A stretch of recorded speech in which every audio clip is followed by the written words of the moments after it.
And one of the great things about human species is that we have this remarkable organ, the brain. La tête dans le cerveau. Biologie, cervelle, synapses, neurosciences, physique. The human brain really is the most unique gift of our species. Avec Christophe Rodeau.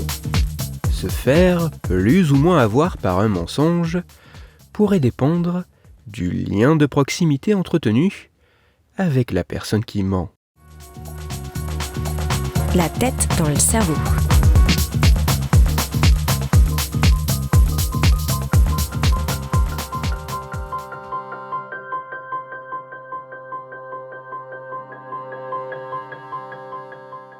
La tromperie, le mensonge, peut se définir comme ce comportement social complexe et stratégique visant à exploiter le fait que deux personnes n'aient pas les mêmes informations afin que l'une des deux puisse en tirer une forme de gain personnel.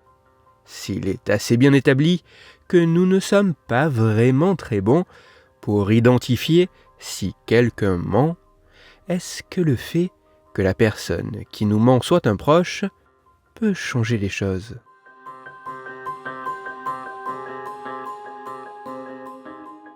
C'est pour tenter d'apporter des éléments de réponse à cette question que des chercheuses et chercheurs chinois ont réalisé une étude dont les résultats ont été publiés fin octobre 2025. Pour leurs travaux, les scientifiques ont fait passer une expérience à 66 duos de participants, leur faisant perdre ou gagner de l'argent réel remis à la fin de l'étude, ceci de manière non équilibrée. Chaque duo étant composé d'un menteur potentiel et d'un détecteur de mensonges. Dans le détail, tous deux installés face à face dans une même pièce, avec un écran d'ordinateur visible différent pour chacun d'eux, cette expérience consistait en la multiple succession des 4 mêmes étapes. Tout d'abord, sur l'écran du menteur potentiel, 2 propositions de couleurs différentes apparaissaient. L'une à l'avantage du menteur potentiel, l'autre à l'avantage du détecteur. Dans un deuxième temps, le menteur potentiel devait indiquer la couleur de la proposition qu'il retenait et allait présenter comme étant la meilleure pour le détecteur. Couleur qui apparaissait sur l'écran du détecteur sans que celui-ci n'ait d'indication lui permettant de savoir si cette proposition était effectivement plus avantageuse pour lui. Dans un troisième temps, le menteur potentiel avait 15 secondes pour argumenter son choix sans que le détecteur ne puisse interagir. Et dans un quatrième et dernier temps, le détecteur devait désigner la couleur de la proposition qu'il acceptait, soit celle défendue par le menteur potentiel, soit l'autre. Mais cette étude avait 2 particularités. Première particularité, chaque membre du duo était équipé d'un dispositif de spectroscopie en proche infrarouge permettant aux scientifiques de quantifier les variations indirectes de l'activité cérébrale de surface des 2 volontaires. Autre particularité, les duos pouvaient être composés soit de personnes ne se connaissant pas, soit de personnes entretenant un lien d'amitié depuis 6 à 18 mois.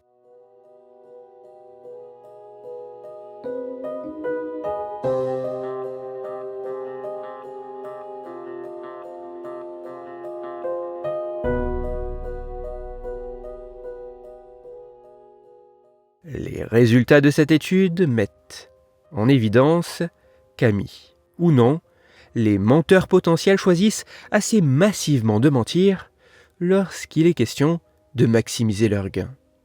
Ensuite, dans les situations où il y a un mensonge, ces résultats confirment que le détecteur se fait très souvent tromper. Une tromperie qui est encore plus efficace lorsque le détecteur est placé dans une situation de gain que lorsqu'il est placé dans une situation de perte.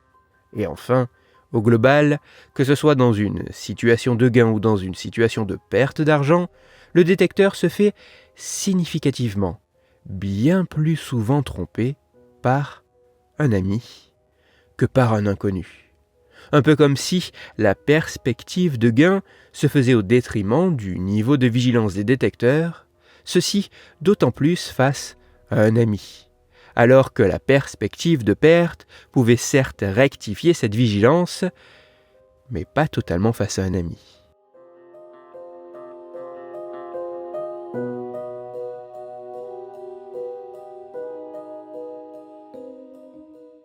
Pour ce qui est de l'activité cérébrale, au niveau de ce qu'il se passe au sein du cerveau du détecteur, dans un contexte de gain, les résultats montrent une augmentation de la connectivité fonctionnelle entre l'aire polaire frontale, qui participe notamment au raisonnement d'ordre supérieur sur les croyances et les intentions d'autrui, et le cortex orbitofrontal, qui participe notamment au traitement des récompenses.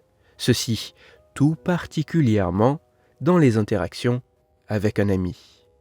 Alors que dans un contexte de perte, les résultats montrent notamment une augmentation de la connectivité fonctionnelle entre l'aire polaire frontale, qui participe au raisonnement d'ordre supérieur sur les croyances et les intentions d'autrui, et le cortex préfrontal dorsolatéral, qui est notamment impliqué dans l'évaluation des risques, et entre le cortex orbitofrontal, qui participe au traitement des récompenses, et ce même cortex préfrontal dorsolatéral, impliqué dans l'évaluation des risques.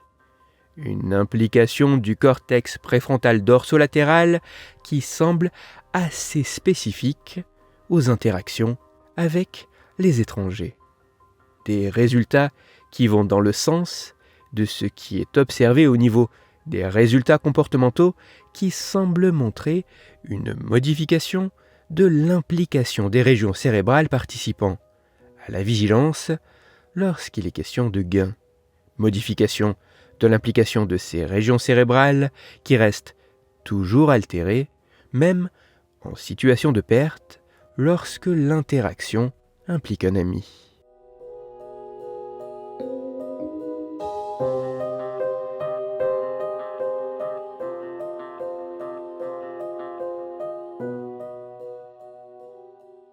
Mais ce n'est pas tout. Car il faut savoir qu'en temps normal, lorsque nous échangeons avec un autre individu, certaines parties de nos cerveaux respectifs peuvent voir leur activité naturellement plus ou moins se synchroniser à distance. Dans cette étude, les résultats montrent qu'en moyenne, la synchronisation de l'activité cérébrale entre des amis dans ces trois mêmes régions cérébrales est plus importante qu'entre deux inconnus. Plus précisément, il apparaît qu'en situation de gain, cette synchronisation est maximale au niveau du cortex orbitofrontal, qui participe au traitement des récompenses. Un peu comme si la synchronisation des cerveaux lors de l'anticipation de la récompense pouvait aider à l'acceptation du mensonge potentiel. Alors qu'en situation de perte, cette synchronisation est maximale au niveau du cortex préfrontal dorsolatéral, qui est impliqué dans les évaluations des risques.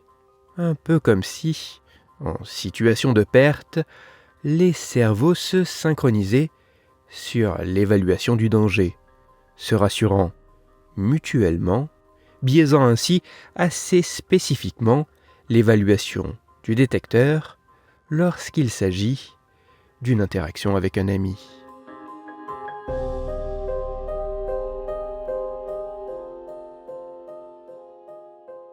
Même si ces résultats demandent à être confirmés par d'autres études sur des individus en plus grand nombre et au profil différent, mais aussi dans des contextes et situations plus proches de la vie de tous les jours, le tout avec des mesures plus précises et moins corrélatives, il semblerait que le fait de se faire plus ou moins avoir par un mensonge pourrait dépendre du lien de proximité que nous entretenons avec la personne qui nous ment.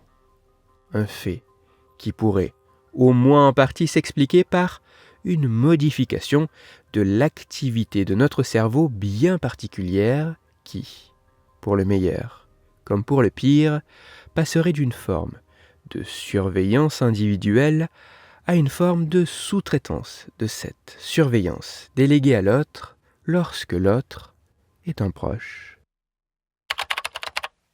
Pour aller plus loin, je vous renvoie vers un article disponible gratuitement en ligne qui a pour titre « Votre cerveau vous pousse à croire les mensonges des gens que vous aimez ».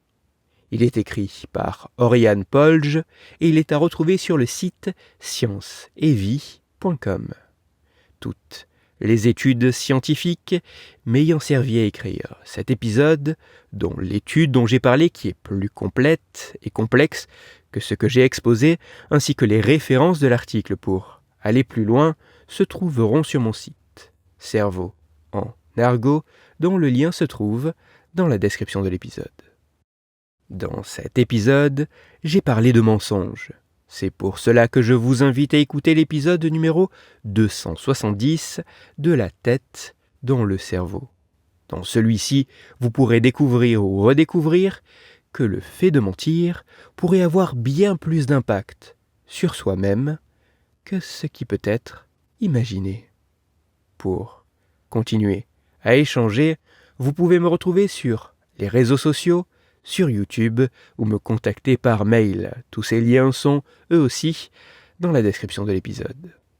Si pour vous, ce podcast est gratuit et sans publicité, pour moi il représente, au total, plusieurs milliers d'heures de travail et me coûte quelques centaines d'euros chaque année.